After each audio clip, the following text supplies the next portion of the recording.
Hey, good morning guys, Tush coming at you. Saturday morning, September the 2nd, just coming up to 8 a.m. and we're back out in the garage working on the 73 Triumph TR6 this morning. Continuing on with our list of items to do to get this ready for a road trip and for British Car Day. We are going to attempt to remove the differential and the axles today. So that's our task for this morning. I'm not sure how far we'll get. A little chilly out in the garage. It's about 16 degrees Celsius or so. That's about 60 degrees Fahrenheit. That was our high for yesterday, so it's definitely feeling like fall here. Anyway, it's not too bad for working in the garage. I've got the full sweats on today as opposed to the shorts and t-shirts, so we'll hopefully migrate to getting back into shorts and t-shirt weather in the next few hours at least. Anyway, here's where we left off with that intake and exhaust manifold removed. Got the carbs just sitting over here. Got the intake, or so the exhaust manifold sitting here on the ground, and we've just moved the exhaust outside in the sunshine. We'll get those cleaned up in a little while, but like I mentioned, today's task is to get that differential out. So we're going to get the mats out, we're going to get them under the car. We'll set ourselves up under there and we'll start removing the diff. Alright guys, so we're under the differential. You can just see it here, and these are the differential mounts here at the back and there at the front. So eventually we're going to drop the diff by unscrewing those mounts. But the first thing we need to do is to we want to disconnect the stub axles, the sliding axles, from the differential flanges. So there are these bolts here. So these are going to be in there pretty tight, and they're a little bit of a challenge to do while under the car, just to get enough muscle in there to get those unscrewed, unbolted. It takes a little bit of effort. So anyway, we'll I think we'll work on that, but I think we're going to actually have to move the sway bar anyway, so we may just go ahead and remove the sway bar to get that out of the way in order to be able to, we're going to have to move it to get the diff out anyway, so we may as well remove the sway bar first in order to get us a little easier access to those differential flanges. So we're just going to go ahead and do that. Alright guys, we're making pretty good progress. We've got the sway bar removed and just sitting outside of the car. We've got the passenger, or sorry, the driver's side diff flange undone. As you can just see, the axle just sort of resting there on the frame. So we're now going to proceed on to the passenger side. We'll do the same, and then we're going to end up pulling those axles out at the end of the back plate over there, so we can grease these U-joints in here. And there's an inner U-joint that we want to grease, and we also want to grease the sliding splines on this axle. I'll show you that when I get them out. Anyway, we'll continue, like I said, on this side and remove all these bolts that are holding this flange on, and then we'll get ready to drop the diff. Alright guys, we're now at the front of the differential, and you can see the drive shaft here. So this is the pinion flange here. So we're going to undo the bolts here as well. I was surprised at how easily the bolts came off the rears. They were not tight, so it wasn't too bad. So we'll see how these are. It's actually looking not too bad under here. Could probably use a pretty good cleaning under here, but other than that, this restoration's 10 years old and it still looks not too bad. You can see the plates actually from my roll bar under here all the way back to there. So anyway, we'll go ahead and remove this these 4 nuts and bolts here, and then we'll be ready to drop the diff. Alright guys, we've got the front differential flange detached and pushed as far forward, the drive shaft pushed as far forward as we can get it. We've gone ahead and loosened the 9/16 nuts that hold the differential onto the differential pins. So we're about ready, I think, to get the big floor jack out. We're going to pad the pad of the floor jack slightly so it doesn't mark up the diff, and then we'll get under here and we'll finish loosening these off and loosen it, or lower it down. Getting it out will be the easy part, and getting it back in is much more difficult. That might require me getting crazy less over here to lend a hand, so we'll see. Anyway, we'll get the big floor jack and we'll slide it under here and get this out. Alright guys, so we've got the jack in position, and you can see I've just got a piece of swim noodle foam under there just to protect the diff from getting scratched. So we're going to go ahead and remove those 4 mounting bolts, and hopefully we've got the balance point right. Anyway, we'll lower it down hopefully safely and bring it out the back of the car.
Coming up to 9:53, so that took me just a little bit of time to get the sway bar off and the diff out. So that's not too bad. So all the diff mounts actually still look pretty good. These are poly mounts for this, so we'll be reusing those. Obviously new nylocks we have. Here's the diff here. We've got new seals to put in the axle flanges, so we're going to do that. So that was that's what diff looks like after 10 years of use. A little grimy. It was pretty pristine when I put it in there, but we'll clean it up and make it look like new again. Anyway, we'll also give the sway bar a quick coat of paint while we're at it. We'll strip that down. So we may as well do it while we can. So get a few more added jobs to do, but I'm not going to put it back all grimy and greasy and not painted if I can fix it while I'm in there. Anyway, we're on to checking out those axles, and we want to take off the lever shocks, so we're going to get to working on that shortly. Might take a quick break for breakfast and then get back out here, but anyway, we'll take you along the way when we remove those rear axles. Alright, we'll come back. Alright guys, we decided to continue. We'll skip breakfast for now. Anyway, we're going to remove the brake drum, and you may notice here, in order to facilitate this for ease, I've actually previously put some copper anti-seize on here on the flange between the brake drum and the hub, so, and on the little screws that hold the brake drum on, so those should be fairly easy to get out. So we're going to remove that, and then we're going to pull that sliding axle out. Alright guys, so the brake drum is off, so now we want to be able to remove these nuts in behind here to remove the hub. So what we want to do is you basically line up the access hole to unscrew these. Now these are problematic areas on the TR6. I've mentioned this before. They are steel studs going into aluminum trailing arms. These only take about 16 foot-pounds of torque, and a lot of guys tend to over-torque these. Obviously it's very critical for these to be seating into the aluminum trailing arm very well, otherwise they'll strip out and you'll lose a wheel. So it's important to pay attention to this area, and if you've got any issues with the studs themselves, then there's a helicoil kit you can buy from Patent Machine that works really good to put new studs in. Anyway, we're going to remove those nuts, and we'll remove the sliding axle by pulling it straight out. Alright guys, we have all the nylocks out, and I've just sort of broken the seal, so I'm just about to pull this straight forward and out, and hopefully we'll be able to squeeze the boots through there and get the axle out. You'll be able to see that I've got, these are not the stock hubs on here, I've got Richard Good hubs on here, which are superior to the or original equipment for this car. Anyway, we'll go ahead and pull those out and you can take a better look at them. Alright guys, we removed the hub successfully. Just a quick note, you can actually separate the axles before trying to pull them through. You can just probably, I don't know if you can see that, but the boot's under there from where I just sort of left it off the rear inner axle. So there's the complete hub unit, and you don't have to worry about the spline end, because there is a larger spline. This can only go back one way, so you don't have to worry about orienting it or marking it before you actually separate the axles. if you wanted to keep these together, you could wire them together. I think it suggests that in the manual if you really wanted to keep them together. Anyway, definitely looks like this was due for some lubrication. There is some lubrication on there, but not as much as there should be, and it looks pretty old. And this was done 10 years ago. I haven't done it since, so it's about time. Alright guys, we're now going to remove the lever shocks. It's a fairly easy process. There's 2 bolts holding the lever shock onto the upper cross frame member.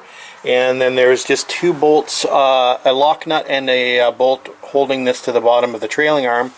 So we're going to remove this as a unit, the link and the lever shock all together. So we'll go ahead and do that now. Alright guys, we've got pretty much everything out of there with the exception of the brake lines, and we're not going to remove those. It's a good opportunity to clean in here while everything's out of here. So there's the carnage down there. So we'll give everything a good clean before we put it back in. There's the lever shocks we just removed. That one might have had actually a slight leak. I can see a little bit of oil on it. I'm not sure if that was whether that was from the diff or whether the actual seal was leaking in the shock. Regardless, we got the heavy duty ones to put in there, so we're not going to worry about it.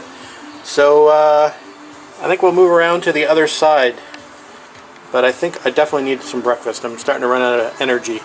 So we're going to take a bit of a break. Alright guys, we're back after an extended breakfast / lunch. We ended up going to the parts store and picked up some brake cleaner and some WD-40 and some 415 degreaser and some tools, and anyway, about $150 later, I'm back home. Anyway, so we're going to start cleaning this area up before we start to reassemble. So we got a little bit of brake cleaner to clean up this brake back plate. We're going to WD-40 around this area just to sort of clean the trailing arm a little bit. That 415 degreaser works really well in this area as well. We may do a little painting. See a little peeling here that I've got to touch up, so we're probably going to do that while we're here. I did dig out my new lever shocks in these UPS bags. I'll show them to you later. We'll clean up the axles and the sliding splines and get those re-greased and put together. We'll get the brakes all cleaned up and reassembled and ready to go back on the car. So that's what we're going to do, just sort of a cleaning mode for the next little while. Alright guys, we have the first hub all cleaned up, and the splines are all cleaned of grease. So basically just take a clean towel and a screwdriver and just sort of clean all the grease out of the grooves in here. Same thing I try to do in the tube. I try to clean as much of the old grease out as possible. You can spray some brake cleaner in there and sort of swirl it around to get all the old grease out. You can see what I'm talking about as far as the larger spline here. So this can only be put back together one way. So there's a larger keyway that matches up with the spline here on the axle shaft itself. So don't be worried about not being able to get that aligned back properly. We're going to take this bolt out of here and put a grease zerk in here and grease this while we can. We're also going to grease this as well.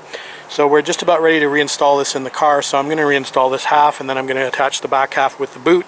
Obviously I'm going to grease that before I put it in. Don't be too liberal with the grease, otherwise it's going to prevent your shaft from sliding in and out completely. You'll find that the grease won't allow it to compress. So just be a little bit careful about how much grease you apply. I had a motivational speaker come by today. With empty glass. With the empty glass. There it is over there. So Ellen stopped by just to watch me work. Make sure that I wasn't lying under the car with the differential on my chest. He's a little late. But anyway, yeah, he's out in the Spitfire. It's a beautiful day for a drive, so he thought he would come up and give me a visit and interrupt my work, which is okay. For the beer. Yeah. Now he's on his way. I'll go find another one somewhere else. You don't offer anymore. All right, see you later. Yeah, maybe you won't have to worry about throwing the box out. It'll just end up on the 401 somewhere. Well, I'm not going to 401. Yeah, well. But somehow the air is going in and it's coming back and it's blowing right into my back. Well, let's see if it starts. Hey! See ya.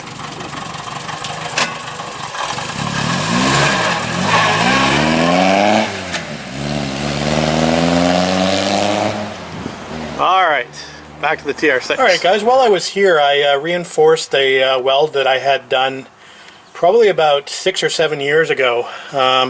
I just thought I'd throw a little bit more weld on it. I had this done while I was away from home on one of my trips to, I think it was New Jersey, but I can't remember. But anyway, I thought I'd just reinforce that while I was there.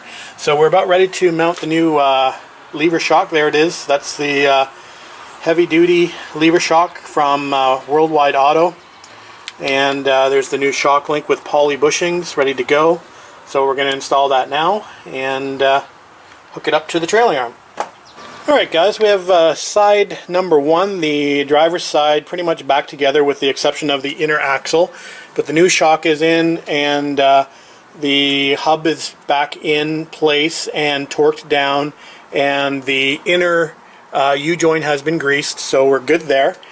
So I think we're ready to move to the other side. I'm just doing a little painting touch up here while I'm here. So basically this frame has been Por 15 coated. That's the gray underneath. That's gray Por 15. And then over top of it we had truck bed linered that. So we're just reapplying some truck bed liner where some of the stuff is peeled off. So we've got the just a spray can bed liner here. So that's what we're using to do that. And it seems to have held up pretty well in most areas. There is a few areas where it's sort of chipped on peeled because the Por 15 is a pretty shiny surface to stick to. So what we're doing is just we're green scotch brighting it and then just spraying a couple coats over that. Anyway, we'll come back. Alright guys, quick update for you. Not sure how much you're going to be able to see, but this is the passenger side and it's all back together. We've got the new shock in, we've got the hub all lubed up, we've got the spline all cleaned up, ready for the diff. We've got some painting done back in here. We got the springs cleaned up, got the trailing arm cleaned up, so ready to go back together. So we'll get back out here tomorrow, and like I said, we'll exchange those seals in the diff, and then we'll try to mate it back up with the axles and get it installed in the chassis. So that's tomorrow's task. We'll upload this for tonight, guys, so you can see where I'm at, and we will get out here bright and early tomorrow. Have a good night, guys. Thanks for watching.